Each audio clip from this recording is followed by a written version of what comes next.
侯默来到春田医院体检，结果非常令人担忧，他超重了80磅，再这样下去，三高没跑了，胆固醇已经高到了天上去。侯默不以为意，男人就该又高又硬，所以任何数值高了，在他听来都是好事。医生又说他的睾丸激素有点低，侯默当场不干了，这可是他拳打脚踢、大吼大叫的能量来源，这样一来，他不是再也不能自称爷们了。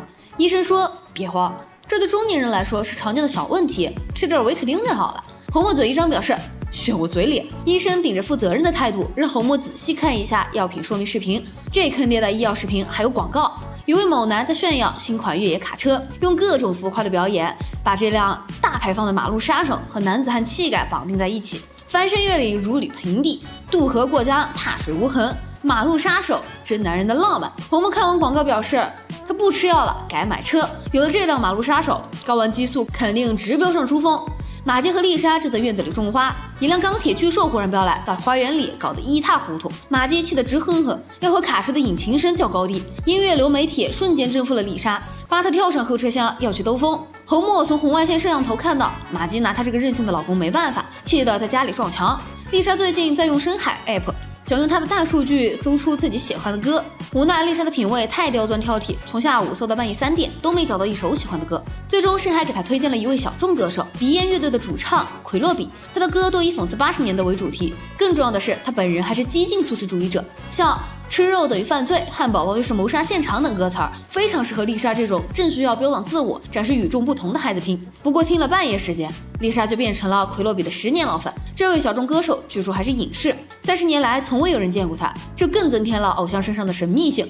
受到奎洛比的歌词激励，丽莎在学校食堂大胆表达自我，要求同学们扔掉手里的肉食，改吃他推荐的全素蘑菇玉米饼。他还复读偶像的歌词，吃涂满乳酪的肉，证明你道德有问题。同学们可不吃道德绑架这一套，依旧大口吃肉。食堂阿姨还在丽莎的全素玉米饼里偷偷加了培根，害得她当众出丑。丽莎觉得众人皆醉我独醒，当吃肉的混蛋占领全世界，还有什么能拯救人类的灵魂？她把自己关进卧室里，开始自闭，甚至产生了会不会是我出了问题的想法。这时镜子里忽然出现了奎洛比，偶像告诉丽莎，错的不是你，而是这个世界。丽莎很快就明白了，眼前的奎洛比不过是她自身潜意识的映射。她希望自己能够与众不同，特立独行，不在乎任何人的看法。好大哥巴特带着狐朋狗友来嘲笑丽莎吃了培根，丽莎本来是要大哭一场，但伪奎洛比指点她如何反击。巴特，你的朋友会渐渐厌倦你。丽莎先扎了亲哥一刀，巴特呵呵一笑，说自己可是孩子王，怎么可能会被朋友厌倦？研究仔和尼尔森打着哈欠表示，他们不是厌倦，只是有一丢丢无聊。丽莎完成了漂亮的反击。他觉得这个想象中的奎洛比实在是太酷了，只要有他的指点，自己就能成为与众不同的人。丽莎给自己戴上了不存在的勋章。朋友们散后，巴特跑去恳求老爸开卡车带他兜风。侯默表示，他这辆马路杀手可是用来整狠活硬活的，比如把船长强行拉上岸，在工地拉沙子，拔掉爱心树树桩等等。总之怎么狂野怎么来。丽莎和她假想的偶像到处散步，她借奎洛比之口肆意挖苦讽刺镇上的居民，说老好人内德太无趣，双胞胎智商为负，可惜夫妇无法为证。道貌岸然的牧师又到了收礼的季节，这种遗世独立、桀骜不驯的风格实在太帅了。丽莎越来越迷恋奎洛比，实际上是越来越迷恋理想中的自己。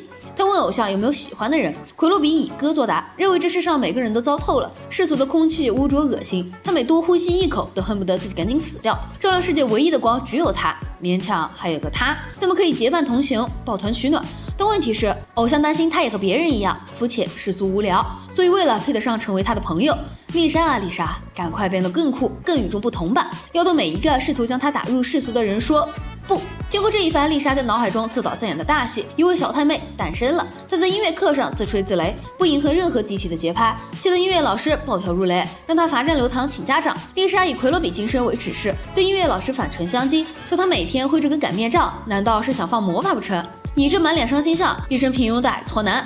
就像麻瓜注定是麻瓜，打骂学生可没法让奇迹发生。丽莎这一番唇枪舌剑，杀得音乐老师丢盔弃甲，嚎啕大哭而去，显然破了大防。没过多久，校长紧急请来了侯默夫妇，这是罕见的，不是因为巴特，而是为了丽莎。校长说他忽然变得刻薄尖酸，充满诗意的厌世。马基表示，这多半是那个所谓的80年代吟游诗人的锅。丽莎天天听他那些崴歌，听得思想不正常起来了。深海听歌软件的爆红，让越来越多的孩子沉迷于过去的音乐，只要年代久远，歌词够味儿，他们就视为经典，甚至是人生信条。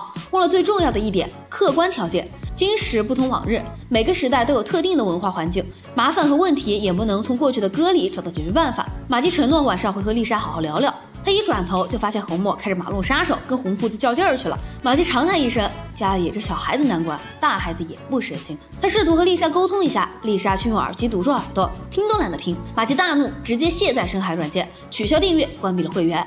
假想的偶像正在死去，丽莎气得跳脚。深海可是他唯一能听到偶像音乐的平台，老妈怎么能如此蛮横的剥夺他的听歌自由？幸好苍天不负有心人，丽莎在网上看到近期有一场音乐节，奎洛比和烟比乐队将复出演唱。丽莎大喜过望，她终于能看到活生生的偶像，跟他握手拥抱要签名了。首先，丽莎必须躲过老妈的监视，偷偷溜出家门。其次，她得想出弄钱的办法。演唱会门票可不便宜，为了偶像，丽莎决定牺牲老爸的信用卡。马基为女儿和老公的胡闹闷闷不乐，疯狂做三明治放松。她每多做一块，侯默身上的赘肉就要多一磅。马基让老公多上点心。丽莎现在明显是提前早熟到叛逆期了，不看紧看严，恐怕会惹出事儿来。侯默满脑子都是他的猛男大卡车，马基又问他是怎么回事，感觉到中年危机了。他明明很讨厌户外活动，连野营都懒得去，只喜欢躺在沙发里喝啤酒看电视，现在莫名其妙开始装什么越野达人。侯默，你就不是开卡车的料。马基这话扎心了，侯默一边抹泪一边怒啃三明治，可怜无助但能吃。等马基骂完侯默，才发现丽莎跑了。有了老爸的信用卡，他畅行全国都不怕，甚至豪气的为想象中的偶像买了一张 VIP 贵宾票。从路人视角来看，这姑娘就好像精神分裂了一样，一个人自言自语还哈哈大笑，怪瘆得慌。手机上不断收到信用卡消费短信，让侯默终于意识到教育子女的重要性。他赶紧拉着马基去这场户外音乐狂欢节，拯救丽莎和自己的信用卡。丽莎在会上闲逛时，本来满心喜悦，假想的偶像却一直埋怨吐槽，不喜欢这，不喜欢那。当他处处都很喜欢时，这种厌世的奎洛比精神就让他觉得很烦，像有只苍蝇在耳边不停的嗡嗡叫。丽莎终于醒悟，之前她以为奎洛比讨厌屠宰动物、糟糕的艺术品和庸俗的人，但其实他只是单纯讨厌所有东西而已。假想偶像不得不提醒丽莎，讨厌一切的不是奎洛比，而是他自己。他只是需要一个奎洛比来证明自己的观念正确而已。这时，真正的奎洛比上台演唱，他大腹便便，萎靡不振，在台上满嘴喷粪，毫无素养。面对这群从80年代歌曲中对他进行云崇拜的云粉丝，他只有一句真心话可说：这场表演只是因为我缺钱。而且他最吸引人的素食主义者标签也被现场证明是假的。粉丝们集体幻灭，对这个自以为是、满腹牢骚的家伙只剩愤怒和厌恶。一场狂欢节暴动开始了，丽莎和假想的奎洛比道别，被困在疯狂的人群中。这时，侯默的马路杀手有了用武之地，他碾过拥堵的车流，挤进狂欢节，拯救受困的人们，化身卡车英雄，赢得鲜花和锦旗。可惜是在梦里。侯默堵车堵得睡着，还是马基冲出人群，把丽莎抱了出来。回家途中，丽莎终于愿意和老妈谈谈。马基表示，冲动又易怒，认为全世界除了自己都是蠢货，这就是所谓的青春期呀。不过他不会告诉女儿，自己年轻时摔门摔得可勤了。他曾对爸妈大吼：“本来我想和侯默分手，但你们反对，就证明我选对了。”以上就是《辛普森一家》第32季19集的全部内容。这里是草泥影院，感谢观众朋友们的关注和支持，下期视频我们再见。